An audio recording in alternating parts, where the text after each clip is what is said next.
It is better to remain silent at the risk of being thought a fool than to talk and remove all doubt of it.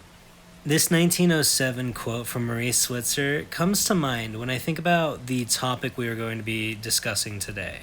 We will be covering Just a Robot's response to the recent backlash he's received and why sometimes saying less is more. So without further ado, my name's Undead, and let's just get out of the rain.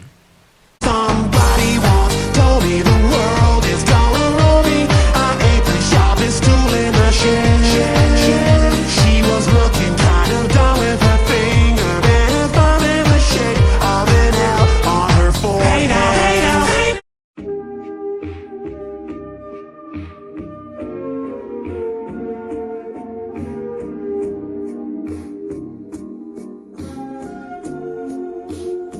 I've been aware of Jar as a content creator since I was originally in the SCC around 2014 through 2018. And from what I can recollect, my impressions of him originally weren't that great because he just seemed like a generic anti-SJW content creator, similar to Bering or Omegon. The one thing that always irked me is Just a Robot tries to make himself sound like he's better than the people in the Art CC. However, he embodies probably the most annoying traits from that community. Recently, Jar has been the center of controversy surrounding a different YouTuber, an animator that I covered in a now deleted video, who used to go by the name Scootaloo Loves Sands, who now goes by the name Cinebear03. From what I can gather, this started when Cinebear's roommate, Birdie, made a call-out video on them on September 15th. In this video, he alleges that Cinebear had inappropriate communications with someone who she knew was 14. They then went on to talk about their own personal experiences with Cinebear being sexually inappropriate towards himself. And while he concedes that he did consent to a few of the things Cine did, he also mentions that she did things to him that they did not consent to. This situation was incredibly complex, and if you want me to do a deep dive on the Cinebear Birdie drama, please let me know in the comments below. The key point of focus for our story today, though, is the 14-year-old that Cinebear had been sending porn to and talking inappropriately towards. Now, not only did this person come forward and speak in Birdie's original video, but they also had released a bunch of screenshots in a Google document. I could only get a few pages in before the amount of secondhand embarrassment and disgust became so unbearable that I could not read further. And the blatant amount of inappropriate conduct shown in these screenshots will become shockingly relevant when we talk about Jar in a second. By the way, even though Birdie was not the victim of Cinebear's alleged grooming, Birdie then made a GoFundMe for himself so that they can move away from Cine. And as far as I know, there was not a GoFundMe set up for Eno, who was the victim of Cine's grooming. From what I've heard, there is also controversy surrounding Birdie talking inappropriately towards minors. But for the purposes of this video, we're going to move on and now talk about how Jar got involved in this drama. Now, the version of events that Jar gives as to how he ended up in this drama makes very little sense. One of several streams that Just a Robot appeared on ChudLogic's channel, he recounts that the original draft of his video covering the Cinebear drama was far more critical of Cine's actions until he saw ChudLogic's stream on the Cinebear drama and another commentary channel called Kumo, which is now deleted, covering the drama in a two-part live stream. At some other point, he also said he was following along with Kumo's take because he felt that it had more weight than other people's, which I don't know why he felt that way because I watched both parts of Kumo's now archived stream and it doesn't feel compelling at all. So in a now deleted video, Just a Robot spends a lot of time downplaying the actions of Cine. It would later come out that Jar didn't really look at the evidence at all. In fact, this is doubly ironic when you consider that he said in his video that people weren't looking at the evidence close enough to realize she's not a groomer. His word-for-word defense was, she just wanted to coom with kids. Now, I don't know where Jar is from, but where I'm from, if you are talking inappropriately to random children online who are below the age of 18 about your kinks and sending them porn, especially if this is done with the end goal in mind of cooming with kids, as he put it, that is a form of grooming. You are getting that person to be comfortable about sexual themes and topics with you and to think about porn with you, even though they are a minor, so that you can get sexual gratification by sending this inappropriate material to someone else and talking to them about it.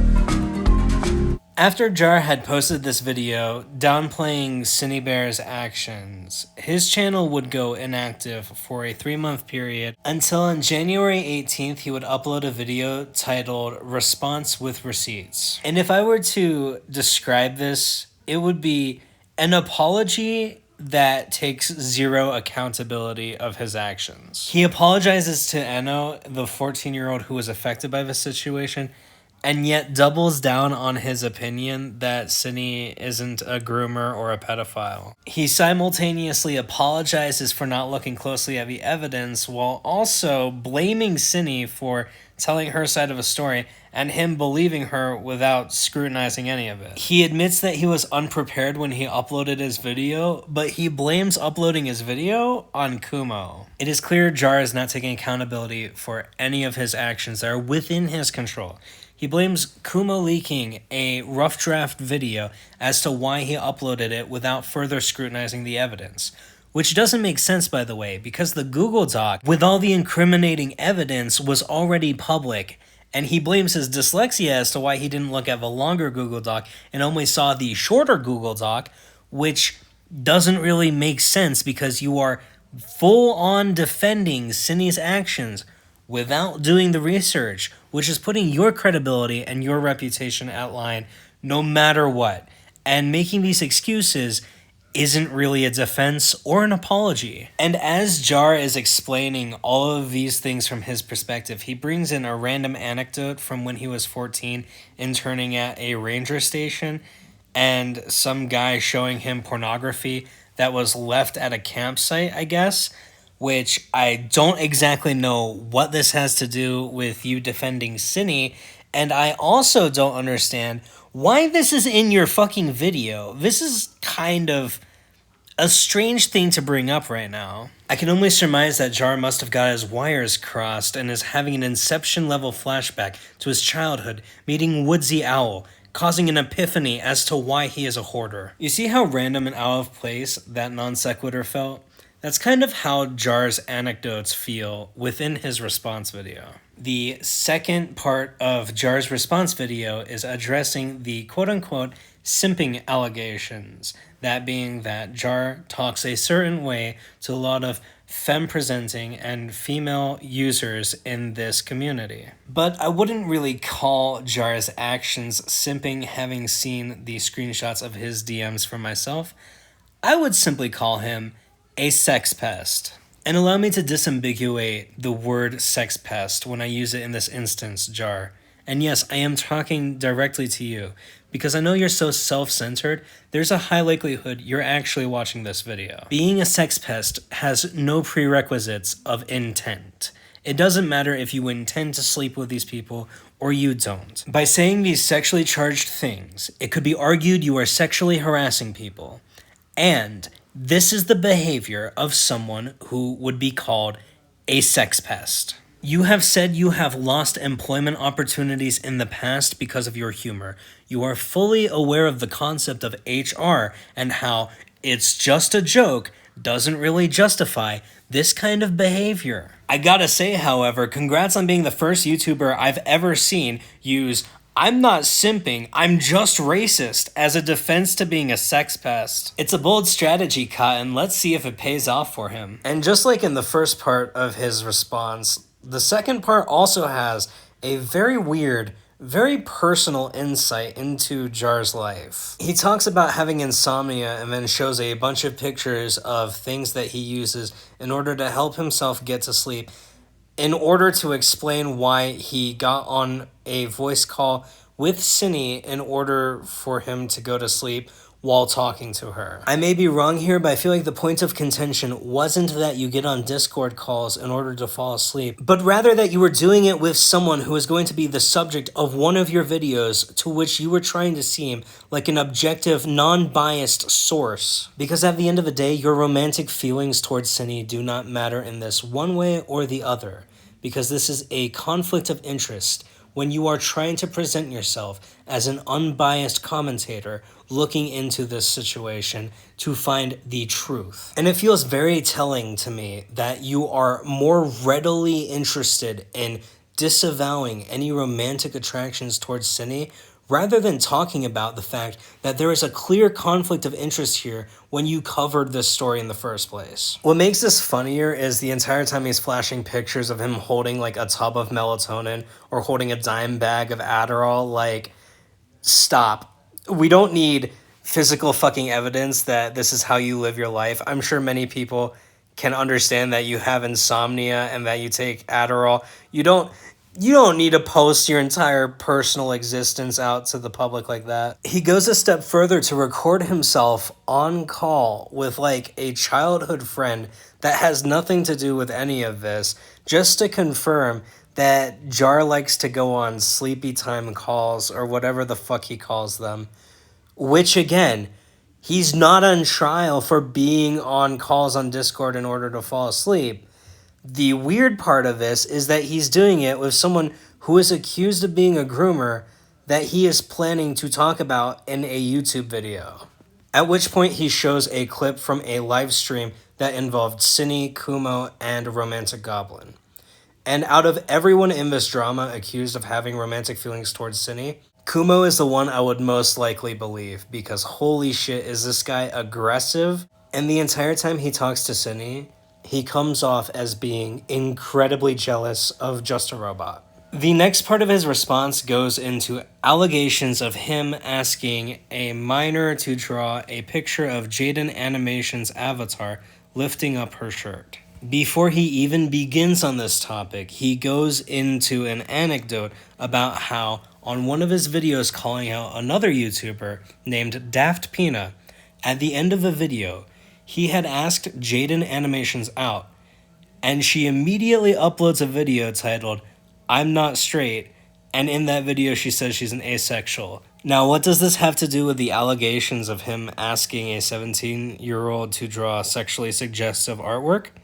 Nothing at all, but it is another example of Jar just sharing way too much. Jar then goes into how even though there were very many ways that were easily accessible for him to find out the age of his person before he requested that they draw him a not safe for work image, he just couldn't be bothered to read them, which personally I don't think is a very good defense here, but at the same time, I don't really care that much. Despite other people's claims, I don't think this makes him a groomer or a pedo. All I think this does is reaffirm everything I've claimed about him so far.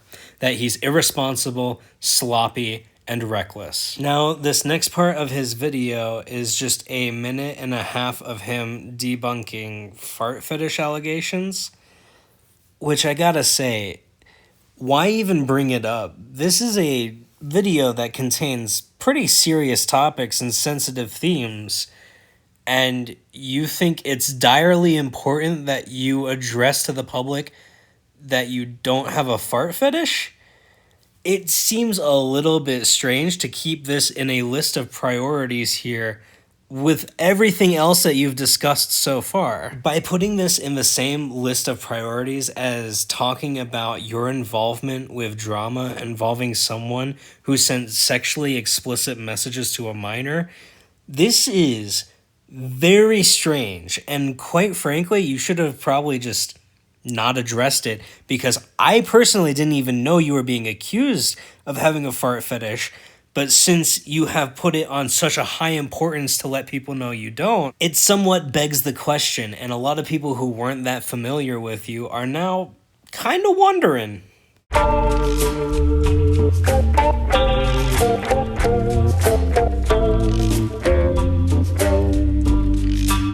In conclusion, the only thing I can say is the original controversy that was brought up in Birdie's video has had its focal point shifted completely away from the real victims in this situation, because the people talking about this have been using this not to cause any real change or justice to occur, but rather to promote themselves and to engage in transactional relationships that seek to benefit them rather than helping anyone who's really involved here.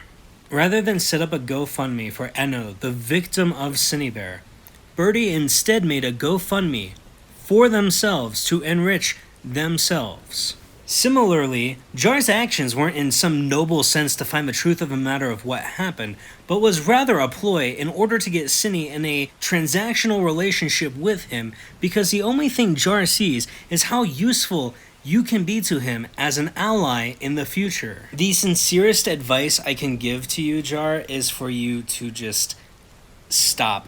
And I don't mean this semi-stop thing that you've started doing where you're posting shorts all the fucking time. I mean, quit YouTube for like a year minimum and touch grass, because the way it is now is you are relating things to every other piece of YouTube drama, thinking that any of this shit is normal. But if you step outside of the bubble of the internet brain rot, you will realize just how lost in the sauce you are. Anyways, comment down below if you want me to cover the Cine/Birdie controversies in greater detail, or if you want me to cover Jar's original video on this whole situation in the comment section down below. But with all that out of the way, my name's Undead. That's all I fucking got. Hey now, you're an all-star.